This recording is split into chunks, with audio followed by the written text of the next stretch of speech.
Hey guys, some more spoilers have shown up since I last did a video. These are not the new spoilers, except for Sacred Cat. I don't think I've covered him. He's a 1-1 for 1 lifelink cat with Embalm 1, so nothing special. But there's things that came out the next day. This card here is just a discard spell. Lay Bare the Heart. Target opponent reveals their hand. You choose a non-legendary, non-land card from it. That player discards that card. That's not too bad. Kind of could be better though, due to that legendary rule. I think is going to be very big for this set. I think there's going to be a lot of legendaries. All right. We have another dual, like a flip thing, not flip. Split card. Prepared and Fight. This card kind of sucks, actually. Untap target creature gains +2/+1 lifelink until end turn for 1 white. Very basic. Fight. Target creature control. Fight. Target creature opponent controls. Can only be played from the graveyard. Kind of very generic, and I don't really like that much. Consuming Fervor. Instant creature gets +2/+3 and has at the beginning of your upkeep, put a -1/-1 counter on this creature. This card's not too bad. I feel like this card is a reprint or something, or something that's just like this. I don't know what it is, but I do like this card for certain things. It's really good for aggro. All right, Splendid Agony. Distribute 2 -1/-1 counters among 1 or 2 target creatures. Pretty solid because it's a you can maybe kill off 2 creatures with 1 card, maybe, or kill off 1. It's basically a -2/-2 for 3, which is pretty basic. It's a common, so it's not bad. Exemplar of Strength. I swear this guy reminds me of, what's his name?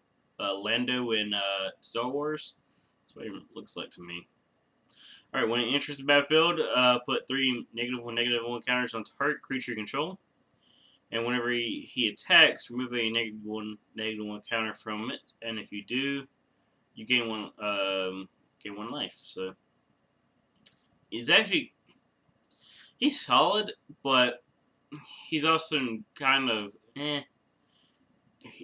He's like, there's a bunch of cards that get counters when they come in, and then they slowly get bigger and like just get stronger during the match, during the game. So he's one of them.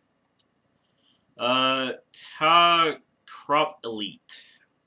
Let me scroll down so you can read it. Alright, he's a 4 mana flying 2/2. And when he attacks, you can exert it. And when you do, creature you control get +1/+1 until the turn. It's okay, I guess. It's nothing special. Like, it's pretty good and limited, I believe. Alright, Onward to Victory. Target creature gets +X/+0 until end turn, where X is its power. That's not too bad for instant. And the sorcery bit is target creature gains double strike until end turn. It's also not too bad. I kind of wish this was a instant speed thing, but oh well. So far, I don't like any of the split cards for the set. They're all pretty bad. Scribe of the Mindful. 3 mana cleric guy. 1 and sacrifice him. Return target instant or sorcery card from your graveyard to your hand. Could be interesting in EDH because I like that ability in EDH.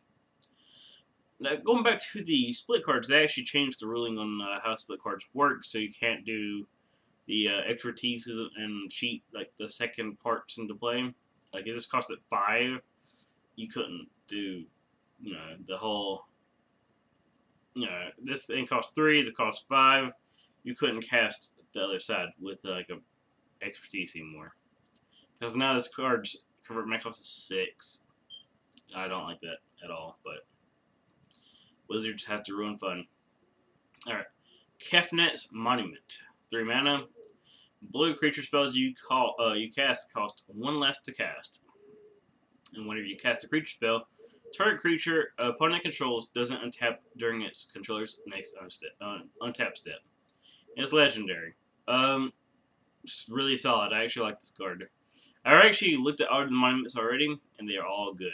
I thought, like in their respective deck for EDH, and maybe even for standard. They're not so much modern playable or anything else, but EDH they're solid. Ukatra's monument. White creature spells you cast cost 1 less to cast.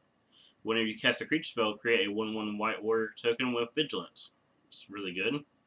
Here's the black one. When you cast a creature spell, each opponent loses 1 life and you gain 1 life. Alright. Red one is when you cast a creature spell, you may discard a card. If you do, draw a card. And this is the green one. When you cast a creature spell, target creature you control gets +2/+2 and gains trample until turn. Like I said, they're all really solid. Essence Scatter, counter target creature spell for 2. Could actually see some play in the current meta, maybe. I'm not too sure about that one. Decision Paralysis. 4 mana, instant tap up to 2 target creatures. Those creatures don't untap during their controller's next untap step. Solid card that's like in every set. Like every block has that same sort of card, so not too bad. Channeler Initiate. When it enters the battlefield, it costs 2 mana. And when it enters the battlefield, put 3 -1/-1 counters on them. 1 target creature control. And remove a -1/-1 counter from him to add 1 mana to your mana pool. So he's going to be like a bird, because he'll be a 0/1 if you put them all on him. But he'll slowly get bigger, and by the time he's out of -1 counters, you can actually just start beating with him, because it'd be a 3/4 for 2, so not bad. Timid Vizier of Noctamun, white and the blue, legendary, so you can actually play him as a commander. At the beginning of combat on your turn, target creature token control gets +1/+1 until the turn and can't be blocked for this turn. That's interesting ability, so I'm not too sure about him, but I think that's pretty cool. Like, just saying. Probably absolute trash in EDH, like, because I don't know, like, I have to see about him. It's just because white and blue aren't really like the creature token color besides like 1/1s, and well, he's obviously made to put on like get a big thing and swing with in EDH. I don't know about him. Drake Haven, not Heaven. 3 mana enchantment. Whenever you cycle or discard a card, you may pay 1. If you do, create a 2/2 blue Drake creature token with flying.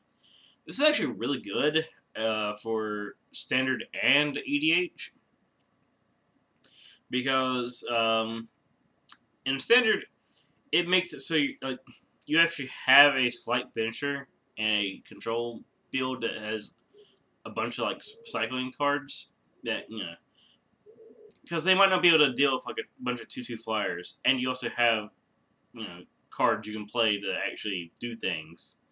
So I think this card could see play.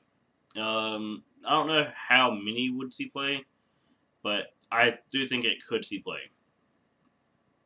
If anything, it would see play in the EDH, because you can get that card that makes all your cycling cost 0. You play this, you just cycle for 0, but make it pay 1 to do that. You could probably play Astrocide in the same deck, so you can blink their stuff and make it 2/2 at the same time. This is interesting. Cast Out. 3 and a white. Flash enchantment.